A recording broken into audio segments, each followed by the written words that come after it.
We actually spoke to Dr. Ajay Shah of NIPFP, and that remained our first question as to whether the GDP growth assumptions are too optimistic and hence are the tax revenue projections too optimistic. I agree. If GDP growth is stalled, then there would be threats to the numbers that are visible on taxation. I just want to say that in particular in the case of direct tax, I thought that the assumptions are fairly conservative because they do have a bunch of tax hikes. Okay, they're charging more tax to corporations, they're charging more tax on payment of dividend, they're charging more tax to rich people. When you add it all up, it is a fair bit of revenue, and I thought that in the case of direct tax, the projections are reasonable. So we could underperform on those numbers that have been put up in terms of revenue increases and in particular tax revenue increases? You should be careful. In the budget analysis, the only number that matters is nominal growth. So, if you get the required level of nominal growth of GDP, you get your required nominal growth of taxation. The nominal GDP growth number embedded in the budget is roughly 13%. Now, this does not seem adventurous to me because growth of 4-5%, inflation of 8-9% will take us to nominal GDP growth of 13%. Dr. Shah, I want to ask for your analysis on what's happening on the savings side of the economy. It links into the current account. Again, there's a criticism that not enough has been done on the current account, except hope that the fiscal deficit reduction actually mirrors there. What do you think is going on the savings side of the story?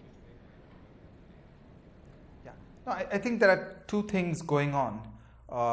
One story is that there is a finite pool of financial savings in the country, and private investment and the public deficit are making claims on that same pool.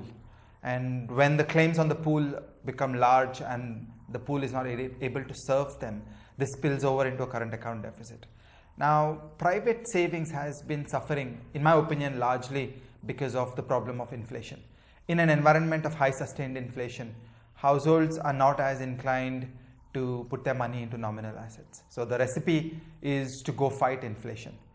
And there I have been a little disappointed at how much focus RBI has displayed on fighting inflation.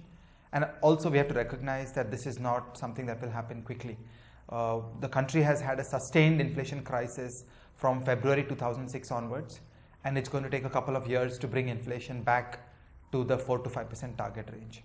The second dimension is that if you can bring down the fiscal deficit, then you're making a smaller claim on the pool of domestic savings, and to some extent they're doing that. Again, you can argue that they need to do more, but there is some progress on the fiscal deficit.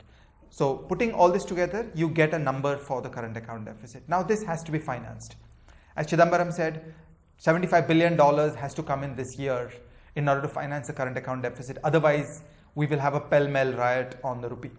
So I think the budget does very well on going after some of the problems of capital controls. So the budget talks about properly implementing the QFI framework that was proposed by the UK Sinha working group on foreign investment a couple of years ago. I think that would be a big step forward when compared with the messy ways in which we are doing capital controls at present.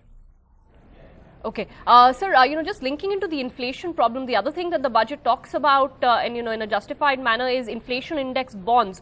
Although it's not a new idea, we've been toying with that idea for a while now, but the RBI stayed away from it, or at least hasn't been able to implement it. Any idea why, sir, and why we've been sluggish in getting that off the ground? I am not privy to the logic at RBI. I have always been extremely supportive. I think it should be the birthright of every household to be protected from inflation. So I think that it is absolutely essential that a government must issue inflation index bonds, particularly a sovereign like India where we have a sustained failure on inflation. So I know that in the past there were attempts at RBI on issuing inflation index bonds, and these were not thought through with adequate care. So the devil is now in the details. The budget speech is just a sentence. The challenge is, are we able to put the requisite brain power to work on actually thinking this problem through and making it work? What's the debate though, sir? I mean, is there, uncertainty about whether you link it to the CPI or the WPI? Is it about whether it's only the interest payments which are protected or also the principal repayments? What's the debate right now? I'm not aware of any debate as of today. The technical work will now commence in the aftermath of the budget speech. All the things you talked about are indeed the questions. Will you index to CPI? Will you index to WPI? In my opinion, it should be CPI. Will you protect the coupon? Will you protect the principal? In my opinion, you should protect both. But you got to go to question 3. Will you fix the problems of financial regulation, which at present force a variety of financial firms to hold nominal non-indexed bonds? Today, if you're a bank, if you're an insurance company, if you're a pension fund, you are forced to buy nominal government bonds. If we don't change those regulations as well, in a way that sufficiently reflects the dangers of holding those nominal bonds, the inflation risk that is embedded in those nominal bonds, then there will be no market for those inflation indexed bonds. So it's got to be seen in its entirety.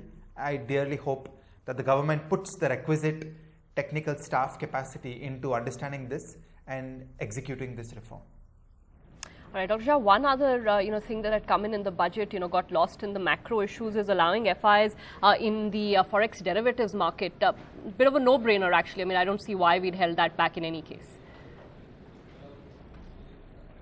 Yeah, I think that's a very positive move. It is an absolute no-brainer that if a foreign order goes either to DGCX or to the NDF market somewhere in the world, which is trading all over the world, then there is a whole array of financial services revenue which goes with that. There is a brokerage fee, there is a research fee, there is a legal fee, there is an accounting fee, there's staying in hotels, there is flights. All those financial sector revenues go to a place outside India. It's a no-brainer that we should make a play for that revenue stream. When orders come to India, along with that, a whole business, a whole cash flow comes to India. All right, Dr. Ajay Shah there. Thanks so much for your views both on the macro issues like growth, tax revenues, but also inflation index bonds, which are critical right now for India, plus allowing FIIs in the forex derivative market.